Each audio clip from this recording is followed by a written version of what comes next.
Semua boleh menjadi penulis.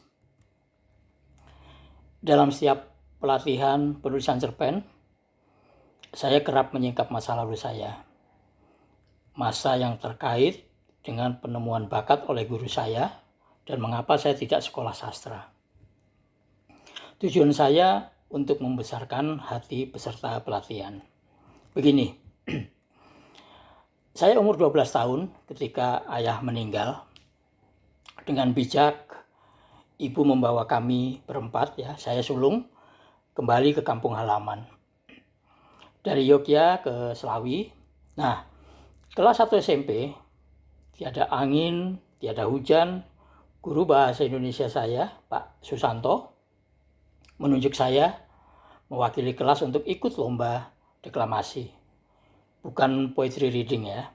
Jadi saya mesti menghafalkan puisi Pahlawan Tak Dikenal, karya Toto Sudarto Bahtiar. Apa yang terjadi? Ternyata saya menang. Juara pertama. Saat kelas 2 ada tugas mengubah puisi Azrul Sani berjudul Surat dari Ibu menjadi sebuah cerpen. Pak Susanto kembali menilai tugas saya yang terbaik dengan membacakannya di depan kelas. Tiba di kelas 3, ada tugas menulis cerpen, fantastis. Saya membuat cerpen berjudul Pulau Timbul Tenggelam. Dalam 6 bulan berada di atas permukaan laut, 6 bulan kemudian berada di bawah laut. Seluruh penduduk pulau itu memiliki 2 jenis pernapasan, yaitu paru-paru dan insang. Nah, rupanya cerpen saya dijadikan bahan bacaan untuk ujian bahasa Indonesia siswa kelas 2. Dulu kan SMP negeri ya tahun 70-an boleh punya otoritas untuk membuat soal ujian sendiri. Wih, bangga. Seperti ada isyarat bahwa saya berbakat menulis. Tapi saya melanjutkan sekolah ke STM Pembangunan di Semarang. Merantau sejak SMP, lulus SMP saya merantau. Dengan motivasi agar bisa lekas bekerja karena saya anak sulung ya kan. Ibu tidak bekerja apapun. Hanya mengandalkan pensiun Auri pada waktu itu. Nah, terbukti demikian, begitu lulus saya bekerja di biro konsultan dan arsitek ya sebagai drafter. Menariknya, kegemaran saya menulis itu tidak berhenti ya untuk majalah dinding, terus bersambung sampai dari SMP sampai STM. Nah, di STM itu coba-coba menulis puisi, cerpen dengan mesin tik OSIS ya di kantor OSIS. Saya kirimkan 3 naskah ke media massa, nekat ya. 1 puisi ke remaja, 1 puisi remaja maksud saya ke Sinar Harapan, koran. 1 puisi beling saya kirim ke majalah Aktuil, masanya Remi Silado ya, dan 1 cerpen remaja ke majalah Gadis itu tahun 1978. Apa yang terjadi? Ajaib ya, ajaib. Ketiganya dimuat di tahun yang sama, berbeda bulan.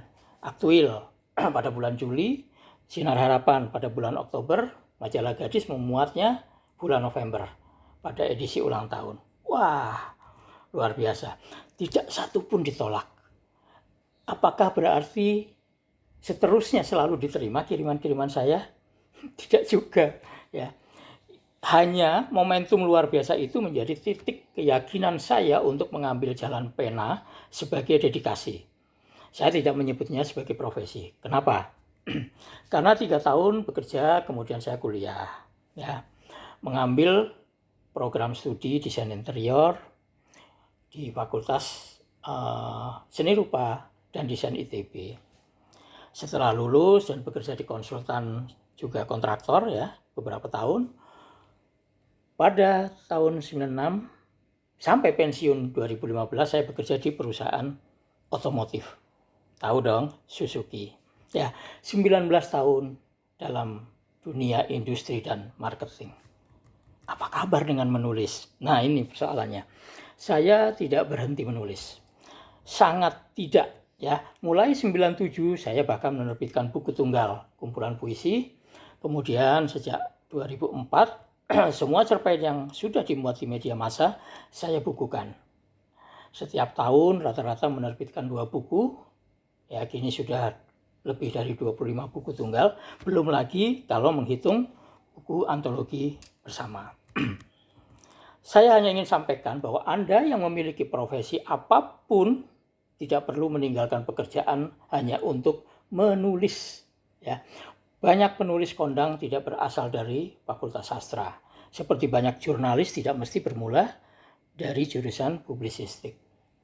Banyak dokter penulis, banyak teknokrat penulis, banyak juga politikus menulis. Banyak psikolog menulis. Bukan menuliskan ilmu-ilmu di bidangnya, melainkan fiksi, cerpen, puisi, novel, ada yang menulis memoir, ya kan. Soal penemuan bakat saya jadi ingat ucapan Umbu Landu Paranggi. Jadi kami dulu sering bertemu saat saya tugas ke Bali, ya. Sekali waktu dia bilang, bakat menulis umumnya ditemukan ketika SMP. Dia banyak menyebut contoh, nah satu di antaranya adalah Nirwan Dewanto. Saya ingat Radar Pancadahana, Leila S. Hudori, dan Linda Kristanti sejak SMP sudah mengisi media massa, termasuk Iksaka Banu, ya, teman akrab saya. Maka jadilah chef penulis, ibu rumah tangga yang menulis, musisi penulis, pilot yang penulis, ya. Di Pekalongan ada sahabat kita, para penulis, namanya Aveus Har, itu pedagang mie ayam. Tapi beberapa kali dia juara novel dan cerpennya kerap dimuat di koran Tempo. Jadi sebagai apapun Anda bekerja, bisa dan boleh menjadi penulis. Ayo,